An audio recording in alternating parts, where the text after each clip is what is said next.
because this is going to get big and ugly.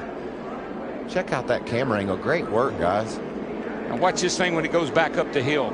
Here, you think he's going to stay down? You think he's going to stay down? Go high, go high, go high. One made it.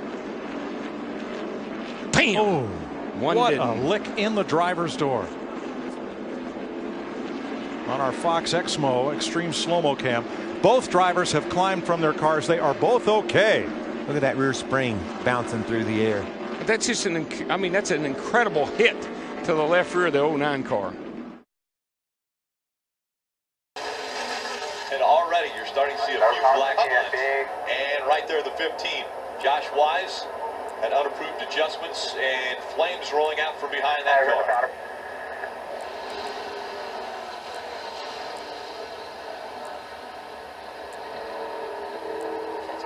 Engine failure or oil line off. You can see the fire underneath the car. It would indicate there was some sort of oil that was burning on the exhaust pipes. Fire about that one, guys. He's at the back side of the garage.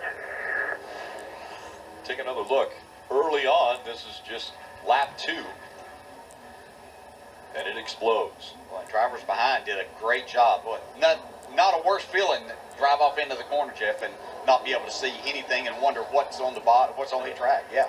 There was a little bit of contact there. 77 of Matt Waltz went up the track. And not to mention the speeds on these corner entries. You are just absolutely moving on the straightaway. It's so fast. Driving in turn 1, a lot of throttle. So when something happens here on corner entry, it is if you don't hit something, you've done a great job. Takes your breath away. So we saw Matt Waltz in the 77 slide up the track, hit Matt DiBenedetto in the 10. Keep our eye on those two and make sure that isn't more damage there. Mike. Well, Rick, as we all know, there is a big...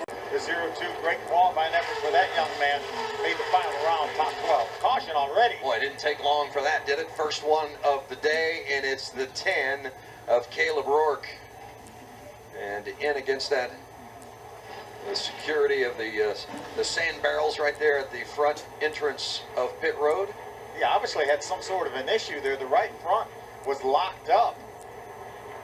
Looked like he tried to get onto pit road, and the right front of that truck was dragging the ground. You can see the sparks there, and it just wouldn't turn.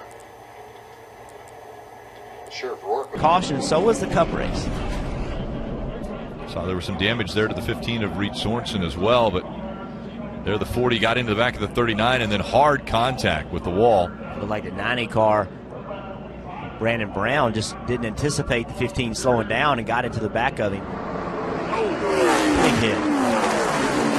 Those are bigger hits than you think, too. Man, those are. And that's an area that Dover has changed over the years. The softball used to come to an end right about corner exit, and there were standard walls down both straightaways. But over the last few years, Dover gets behind the left rear quarter. Oh, round goes to 33. So Brandon Jones, and there's contact. The 93 gets into him. Got hit hard right rear. And just snuck through there was the 19 of Matt Tift. I was going to explain. You talked about it on the grid. Matt Tift had to go to the back. Big pile up back straightaway. Oh my gosh. Looks like 10 cars in it. There's Tony Stewart. Montoya, the 42. There's so much carnage, I can't tell who all is in it. Both the BK cars. There's Landon Castle. There's You Scott just saw Speed Travis and Quapple, Scott Speed, the 79. Smokes car. Tony Stewart, who did not have a great qualifying run, restarted toward the back. Montoya's in it. Oh, they make contact right there, and that's a no-no. Jeff Hammond just standing over there in that very spot saying, you know, you got to really watch turn 2. It's treacherous. By golly, he was right. Reagan gets by. Regan Smith spinning. Montoya down into the wall with Gilliland. And now watch this next group coming in. Here's where it starts. Remember, Jeff said these banks are self-cleaning. Everything slides to the bottom. But somebody turned Michael McDowell, and there's another pile of cars in it. We talked about it before the race. Things just happen so fast here at this 1 mile racetrack. You're coming out of that corner, Mike, at 150 miles an hour. And right, even when the spotter's hollering at you, way back there where you see that 78 car get sideways, you just can't slow down. Actually, it was Scott Speed's car. Early caution, see it a lot here at Las Vegas Motor Speedway. Slow car down the back straightaway.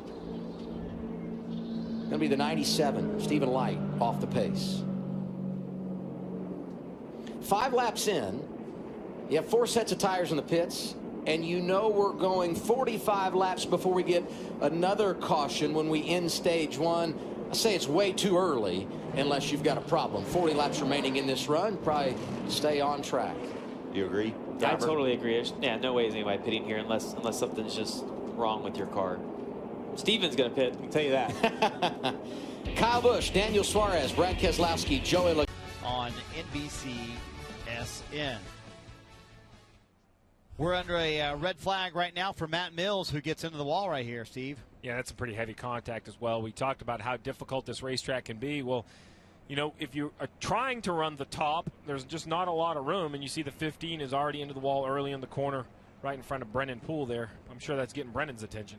Oh, yeah, no doubt about it. The 20-year-old out of Lynchburg. Caution. 29. We get one for J.J. Yaley, who hammered the wall. Some big-time damage there. Let's look back and see what happened. Again, coming off of turn 3. Well, that's not JJ. It's Reed Sorensen who got the wall. Sorensen got into it first, and I think here you see Sorensen slide up, and it looks like JJ just all 3 of these guys slide up. I wonder if he blew an engine or something. That was kind of strange. Yeah, it's all Tony 3 Raines. of them slid up into the wall. Tony Raines in the yellow 36, Reed Sorensen there in the white 32, and we showed you the damage for J.J. Yaley, who was already coming on to pit road. Hey, guys, talking about this competition caution. Oh, my. Wow. Derek Cope goes for a wild ride, backs it into the wall. Former Daytona 500 champion from Spanaway, Washington, and that will not buff out, Jeff Hammond. No, it will not, and unfortunately for them, they're locked in the field, so they better hope they got a backup car or one of their neighbors that won't let them borrow a car. Otherwise, this 70 will not start the race. Look here, Kenny. It gets down there and looks. Whoa. Jeez. I don't know. Hard hit. Yeah, I know what you're thinking. Almost like rear brakes locked up or something. I mean, it just jerked. I mean, it jerked in, and he tried to correct it. I mean, look at the D-Dot-Do it did. I mean, it's weird. You know what? And D-Dot done. Yeah, exactly. Great call right there. D-Dot done. You're coming down the front straightaway. Everything looks normal right there, doesn't it, Kenny? Yeah, on the brakes. He starts to pull the car. Oh, he was loose already. Yeah. When he started to go off the wall, he got loose. Yeah. Now that's severely loose. I mean, because he was still on the straightaway. Yeah. Looked like he was still driving it the whole way. Look here, see it. Oh man! What a shot! Now you got a great view of what goes on when you crash one of these cars into. I'm fine. It just, I mean, I just got out of the gas, got on the brakes, and she turned completely sideways. I mean, just junk. It's the zero of Ray Cicerelli, who's spun on fire there, too. Yeah, it is. Bennett, it's on fire. Caution. Maybe that thing lost an engine or something. Cicerelli is out of the truck. You see him there. Probably overtaken by some fumes, Vince, trying to get his wits about him. Yeah, he's trying to get that helmet off. You can see that he is not feeling well.